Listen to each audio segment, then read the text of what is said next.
Paz do Senhor, que é o irmão Thiago. Bom, nós vamos estar indo para a aula, o tema de o que é pregação. Também queria trabalhar esse tema aqui com vocês. Bom, a gente vai trabalhar nesse tema 3 partes. Eu quero que vocês aprendam nisso aí. Eu vou fazer 3 vídeos ensinando sobre cada uma dessas partes, para que vocês possam ir pegando pouco a pouco. Tá? Porque se eu for falar tudo, talvez vocês se percam um pouquinho. Então, vamos para a primeira parte. Hoje a aula vai ser sobre interpretação. Eu não vou falar sobre exegese, hermenêutica, porque são coisas que vão fazer você dormir na aula. Mas vocês vão aprender um pouquinho. Vamos lá, o tópico 1. Primeira parte aí.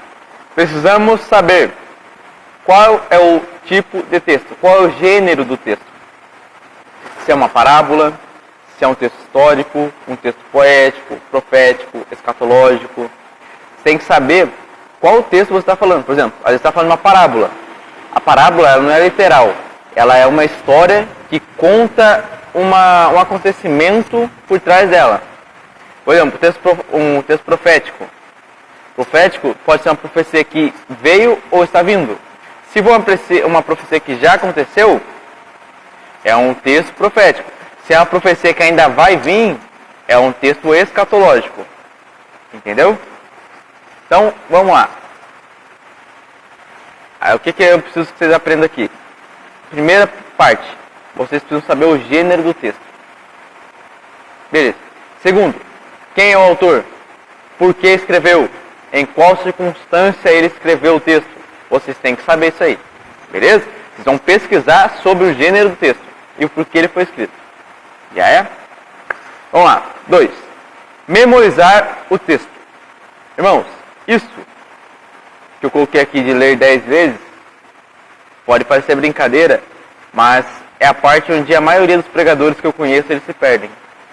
Então, e pregadores que eu falo, experientes, os caras conhecem Bíblia e 20 anos pregando a palavra de Deus, mas os caras se perdem.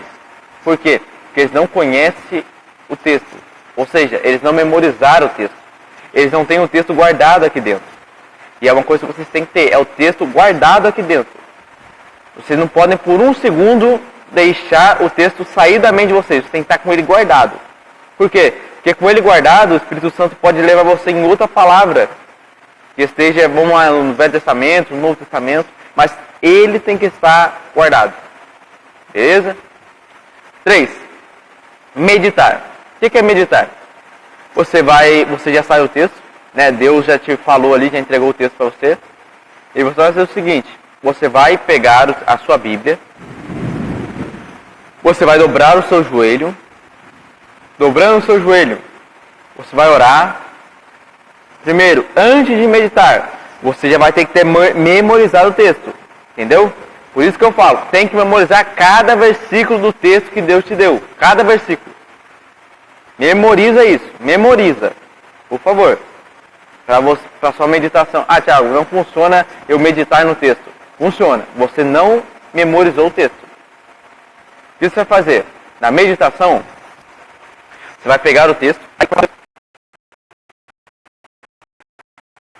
vai começar a falar ali com Deus.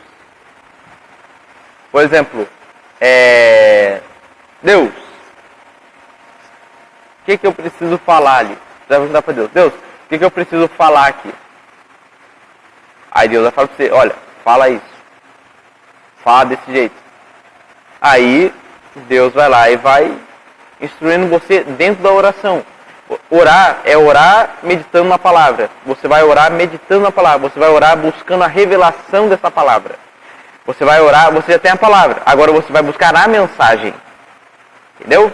É para isso que serve a meditação. A meditação é você ter a palavra guardada e buscar a mensagem por trás dessa palavra.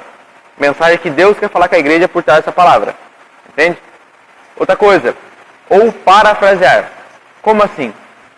Eu prefiro isso, porque na hora da explicação, que é a segunda parte, vai ser a segunda aula, é mais fácil para vocês. Parafrasear seria você pegar um versículo e escrever ele com as suas palavras. Por exemplo, tem um versículo lá: o Senhor é meu pastor e nada me faltará. Agora eu vou parafrasear ele. Por exemplo, por causa que Deus é o meu pastor, eu não vou ter falta de nada. Eu não vou sentir ausência de nada, porque Deus é o suficiente para mim. Ponto. Eu parafraseei aquilo. Entende? Você vai parafrasear o texto inteiro, todo o texto, versículo por versículo, parafraseia. Você conseguir explicar ele. Beleza? Para você entender, você colocar aquela informação dentro da sua mente. Ela tem que estar dentro da sua mente, como eu falei. O texto tem que estar aqui. A parafraseação também. E medite. É importante meditar. Às vezes você vai falar assim, mas é bobeira. Não, é importante meditar. Outra coisa. Como diz, criar um argumento próprio sobre cada versículo. Depois que parafraseou, crie seu argumento segundo o que você parafraseou sobre o versículo, sobre cada versículo. 5. Toda mensagem tem que ter um centro. Você tem que ter um objetivo. Toda mensagem, ela tem que ter o objetivo de Deus. Ela tem que mostrar Deus, ela tem que mostrar Jesus. Ela tem que mostrar o amor de Deus. Como é que Deus mostrou o seu amor de sobremaneira, Tiago? Enviando o seu filho para morrer na cruz do Calvário por mim e por você. Então, entenda a mensagem e informe a mensagem. Você precisa saber que o centro da mensagem tem que ser Jesus. Se você não pregar sobre Jesus na mensagem, a mensagem ficou vazia. A mensagem ficou sem Deus.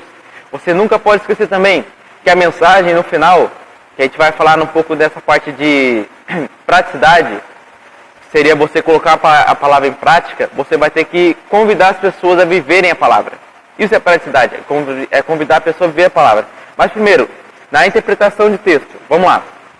Vou saber qual é o texto, vou saber quem escreveu, vou saber por que escreveu, vou saber em qual situação escreveu, vou memorizar o texto, vou abrir minha Bíblia depois que eu memorizei e vou orar, meditando, pedindo a Deus qual é a mensagem do texto, vou parafrasear todo o versículo do texto e, por fim, eu vou entender que o centro da mensagem tem que ser Jesus Cristo de Nazaré. Esse é o centro da mensagem. E acabou a conversa. O resto aqui vai ser assunto para explicação. Essa é a aula de interpretação. Primeira parte que você vai ter que fazer para você conseguir se dar bem na parte de interpretação do texto. 3 partes para você montar um sermão abençoado. Primeiro essa aqui. Parte de interpretação. Vamos lá. Bom, essa aqui foi a aula de interpretação. Eu espero ter abençoado a vida de cada um de vocês. A gente vai continuar aqui. Eu vou estar ensinando. Uma lição está ligada à outra. Por isso que eu coloquei o mais aqui. Interpretação, mais explicação, mais praticidade. Então, um está ligado no outro. E eu preciso que vocês vão pegando isso. Amém? A gente se vê na próxima aula.